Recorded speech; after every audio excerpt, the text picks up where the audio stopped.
Sebelum Indonesia bubar, kita harus menamatkan Pokemon Horizon, oke? Halo guys, kembali lagi di channel Biho. Kali ini kita akan bahas apa saja yang terjadi di Pokemon Horizon episode 108. Dan tentunya juga akan membahas episode selanjutnya.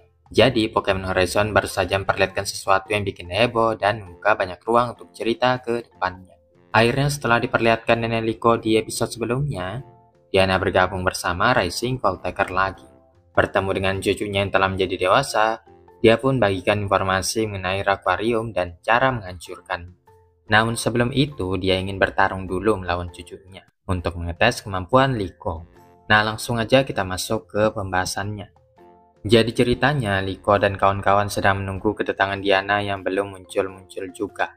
Namun tak lama kemudian, Diana datang sambil mengendarai Repavroom yang terlihat sangat keren.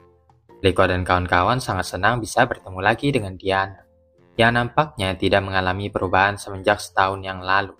Diana kemudian beritahukan pertemuannya dengan Ember, mengatakan dia sekarang berada di pihak mereka, membuat Liko dan kawan-kawan jadi agak sedikit lega karena mendapatkan bantuan tambahan. Setelahnya, Diana bertemu dengan Urto, yang merupakan anggota baru Rising Voltaker. Di sini terlihat jelas bagaimana Urto sudah menerima posisinya sebagai anggota Rising Voltaker, berkat apa yang terjadi di episode sebelumnya. Urto menyadari bahwa melindungi teman-teman yang dia sayangi adalah cara agar dia bisa bertambah kuat. Alhasil Urto menjadi lebih ramah dan langsung akrab dengan Diana. Setelahnya kita diperlihatkan dengan para Pokemon yang sedang berlatih. Kayaknya kalau banyak adegan kecil seperti ini ditampilkan akan membuat Pokemon Horizon semakin menarik. Adegan kecil ini memperlihatkan kemampuan bertarung mereka secara langsung. Meskipun bukan ini fokus utama ceritanya, tapi melihat para Pokemon yang berlatih memberi suasana tersendiri. Diana kemudian menceritakan flashback insiden Rakua yang terjadi setahun yang lalu. Setelah Terapagos menghapus Rakvarium sepenuhnya, Lucius dan Gibeon juga ikut-ikutan lenyap. Namun The Explorer mengambil alih tempat tersebut dan mengumpulkan Rakvarium yang masih tersisa. Dan sekarang mereka menggunakan bahan itu untuk membuat item terlarang yang disebut Strong Spear. Meningkatkan kekuatan Pokemon, tapi dengan konsekuensi akan menyakiti Pokemon juga. Kalau mereka lambat bertindak, maka The Explorer akan menyebarkan item itu ke seluruh dunia. Namun mengingat yang mereka lawan adalah perusahaan besar seperti Exit, tentunya ini bukanlah hal yang mudah. Apalagi Rising Voltaker juga dituduh sebagai buronan yang menyebabkan masalah di Rakua. Oleh karenanya, untuk saat ini, satu-satunya pilihan adalah dengan menghancurkan Rakvarium sepenuhnya. Dan kuncinya ada pada Terapagos. Diana telah melakukan penyelidikan mengenai Pokemon legendari itu. Diana mengungkapkan bahwa Terapagos harus mencapai bentuk Stellar Form untuk bisa menghapuskan Rakvarium seutuhnya. Sebenarnya Liko dan lainnya sudah tahu karena mereka menyaksikan kejadiannya secara langsung. Untungnya Diana lalu menjelaskan lebih lanjut dan beritahukan sesuatu yang belum kita ketahui. Dia bilang mungkin alasan kenapa Terapagos tidak bisa menghapus Rakvarium sepenuhnya adalah karena Pokemon Six Heroes tidak mampu memberikan kekuatan yang cukup padanya. Ketika Terapagos berubah bentuk menjadi Stellar Form, dia dikelilingi banyak permata berwarna-warni. Sebenarnya warna-warni itu adalah simbol yang mewakili tipe Pokemon. Dia memperhatikan kalau Terapagos Stellar Form punya 18 permata mengambang di sekelilingnya. Jadi teorinya setiap permata mewakili satu dari 18 tipe Pokemon. Kalau mereka berhasil mengumpulkan Pokemon dari semua tipe itu untuk mengisi kekuatannya Terapagos, maka Pokemon legendari itu akan punya energi yang cukup untuk menghapuskan Rakvarium selama-lamanya. Jadi sekarang Liko dan kawan-kawan harus mengumpulkan lebih banyak Pokemon untuk mengisi slot yang kosong, agar Terapagos bisa mencapai kekuatan penuhnya. Totalnya adalah 18 Pokemon, sudah termasuk Pokemon Six Heroes di dalamnya. Inilah plot twistnya ya guys ya. Gak pernah ada yang kepikiran hal ini. Ternyata konsep Terapagos Stellar Form seperti itu. Gabungan dari semua tipe Pokemon sekaligus. Jadi mengisinya dengan kekuatan dari setiap tipe Pokemon dari masing-masing 18 permata, tentu saja akan memberinya energi luar biasa untuk menghancurkan Rakvarium. Dari sini, Liko dan kawan-kawan nantinya akan mengumpulkan lebih banyak Pokemon dari berbagai macam tipe. Sama seperti mengumpulkan Pokemon Six Heroes. Jadi Pokemon Six Heroes ditambah 12 Pokemon dari Liko dan kawan-kawan, semuanya akan bersatu membentuk Pokemon 18 Heroes untuk menyelamatkan dunia. Sekarang mereka punya tujuan baru, fokus baru. Liko dan kawan-kawan harus mendapatkan satu Pokemon dari setiap tipe yang sama kuatnya dengan Pokemon Six Heroes untuk bergabung ke dalam tim mereka. Dari sini timbul berbagai macam spekulasi dari para fans Pokemon yang menebak-nebak Pokemon apa yang akan mereka pilih untuk masing-masing dari 18 tipe Pokemon. Misalnya untuk tipe api, mereka bisa pilih Gogging Fire, Crocalor, Charcadet, atau Cerulean. Dan untuk tipe naga, mereka bisa pilih Shiny Rayquaza, Gogging Fire, atau Dragonite. Jujur aja guys ya, banyak sekali opsi berbeda yang bisa mereka pilih untuk hampir semua tipe Pokemon. Jadi kita dibuat sangat penasaran seperti apa hasilnya nanti. Apakah akan ada beberapa tipe yang diwakili lebih dari satu Pokemon? Atau justru ada Pokemon utama yang tidak akan masuk tim sama sekali? Misalnya kalau slot tipe air sudah diisi oleh Lapras, dan slot tipe petarung sudah diisi oleh Shiny Lucario, lalu di mana tempat untuk Quaquaval milik Dot nanti? Ini bakal sangat menarik ya guys ya. Tapi bagaimanapun juga, kalau teori Diana memang benar, itu berarti jawaban untuk menyelesaikan seluruh alur cerita Pokemon Horizon, cara mereka menyelamatkan dunia, ada pada kekuatan persahabatan mereka dengan Pokemon yang mereka tangkap selama perjalanan nanti. Dari setiap tipe Pokemon yang sudah mereka temukan dan jadikan teman, adalah kunci untuk memperkuat Terapagos dan menyelamatkan dunia. Dan itu adalah solusi yang paling indah sekaligus paling cocok untuk sebuah cerita Pokemon Horizon.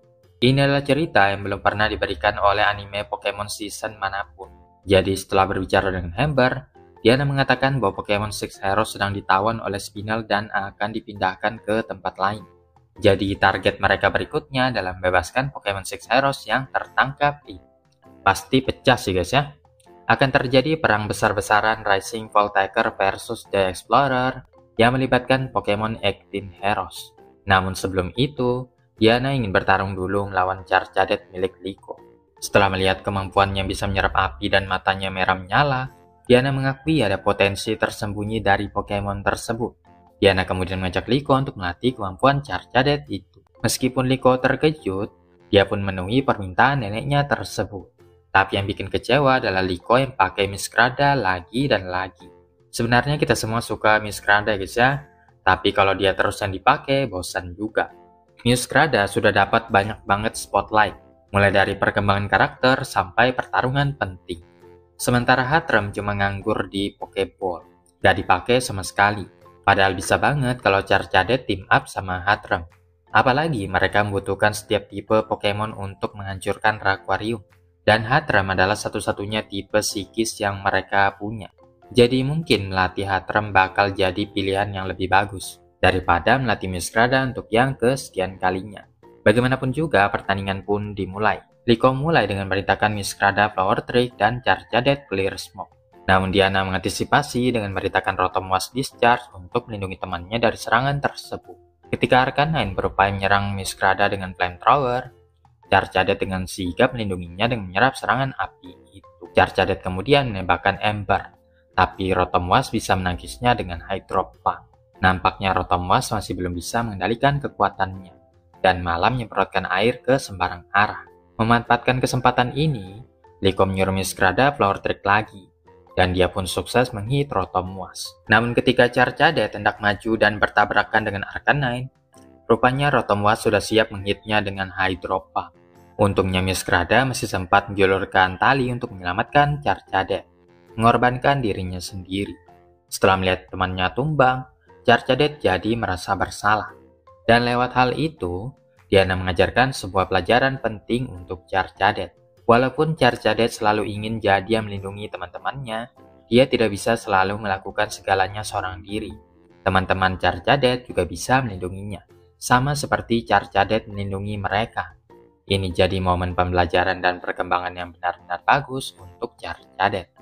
Pertandingan pun berlanjut dengan 2 versus 1. Arcanine menerjang maju dengan extreme speed, tapi Charcadet segera melompat ke wajahnya untuk menutupi pandangan.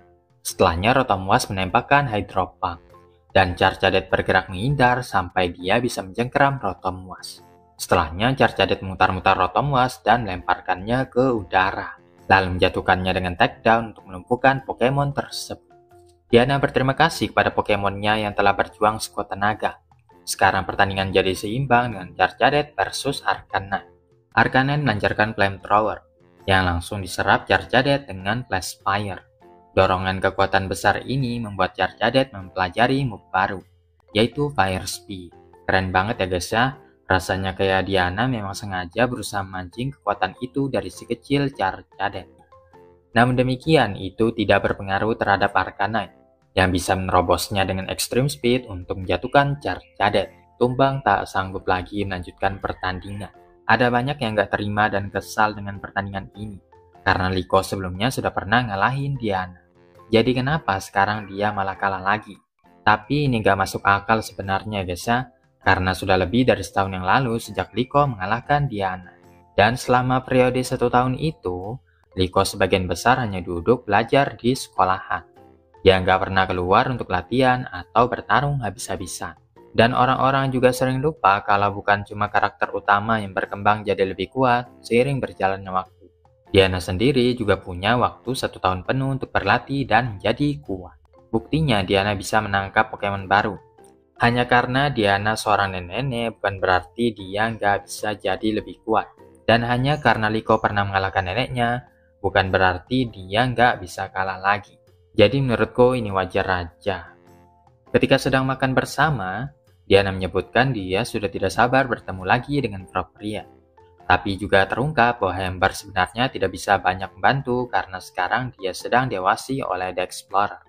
Jadi Liko mengusulkan untuk minta bantuan ayahnya Amesio. Episode pun berakhir dengan Rising Voltaker yang bersumpah untuk menyelamatkan Pokemon Six Arrows.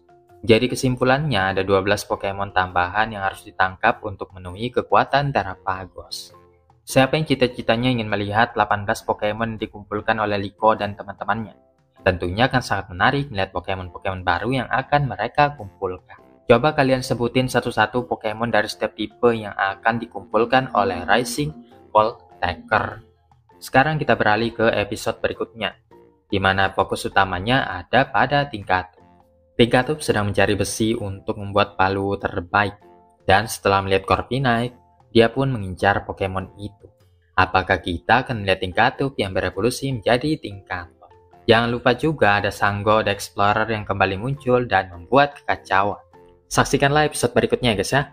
Kalau nggak sempat berarti Indonesia sudah berakhir karena adanya demo.